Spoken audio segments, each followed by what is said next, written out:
Hello there in YouTube land. Welcome back. Today we're going to talk about one of Tabby and my favorite films. And a little bit of a different perspective on it.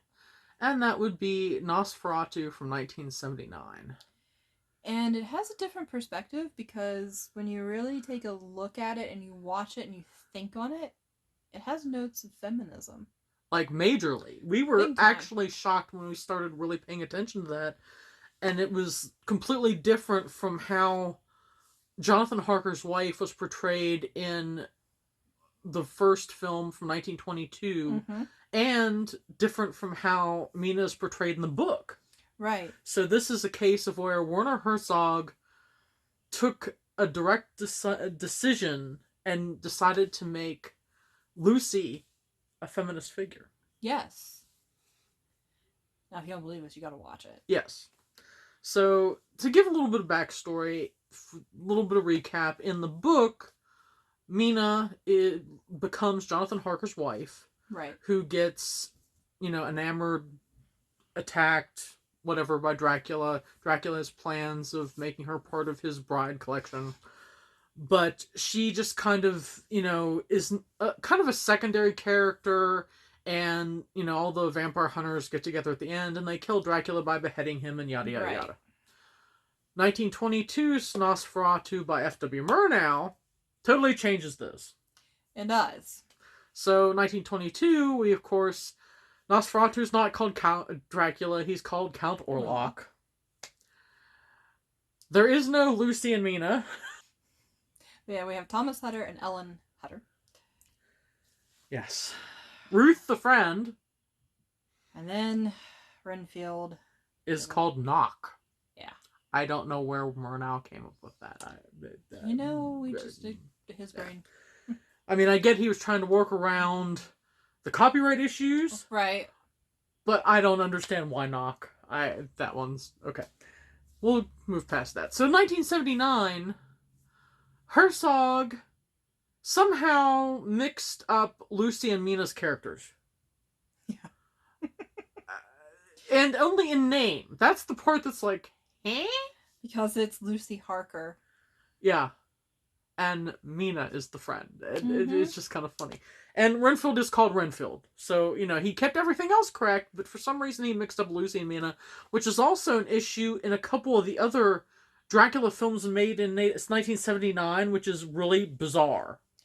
Frankly. Whether or not it's intentional or not, we wouldn't know. No. So that's just a weird 1979 thing, I guess. But at any rate, so for Herzog Nosferatu, the first thing about it is that it's full of lush color. It is. Which, as you know, was not the case in previous video renditions. I mean, you had the bright blood and things in the Hammer films, but Herzog's Nosferatu managed to make the movie almost look like a painting. That's what we mean by lush. Yeah. It was very... rich, almost. Saturated. Yes. It had a saturation to it of just all these different colors, so... And, I don't think there's been another film since that really explores color to that extent. And whether that was intentional or not... we don't know. We don't know, but it is what it is. Yeah.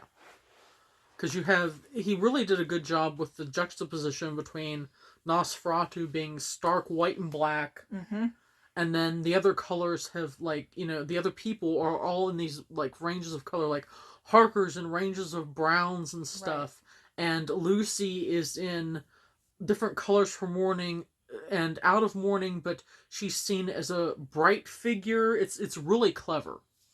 And then, of course, there's the blue bat scenes. And, of course, whether or not that's kind of the implication of life and death in color versus, Yeah. not. But the interesting part that I find, and Tabby also finds, is that 1922, Jonathan Harker's wife was basically shown to be kind of a little bit of a ditz. She wanders around as a somnambulist. She's upset because Jonathan, or Thomas Hutter, is, off to Transylvania and they haven't heard anything for weeks. And then at the end, it's just kind of like a, well, I'll sacrifice myself so the vampire dies. End of story. Herzog went way further. He did.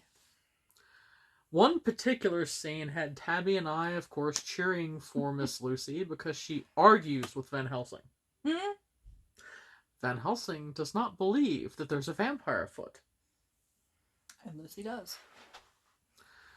And so, with her having the knowledge, and for her, fighting for people to pay attention to her in that time period, means something. It does.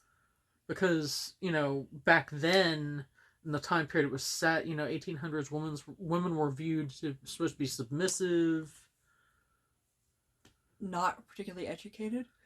And whereas Lucy can read, she spends a lot of her time reading, and she tries to insist that people who can actually help things pay attention to, here, there's this book my husband brought back from Transylvania. All this stuff's in the book. Come on. Pay attention to what's said in the book, and I'm right. And she argues with an authoritative male figure. And of course he blows her off. Oh. But she knows that the only way to save the town of Bremen is to sacrifice herself to this demonic figure.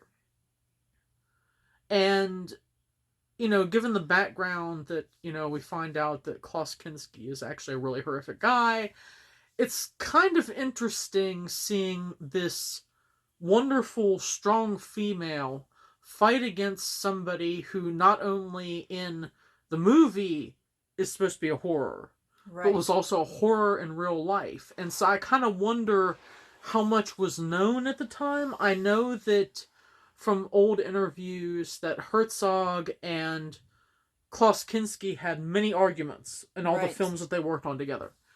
And so I wonder how much was known of the other actors, or how many arguments were had on set of Nosferatu.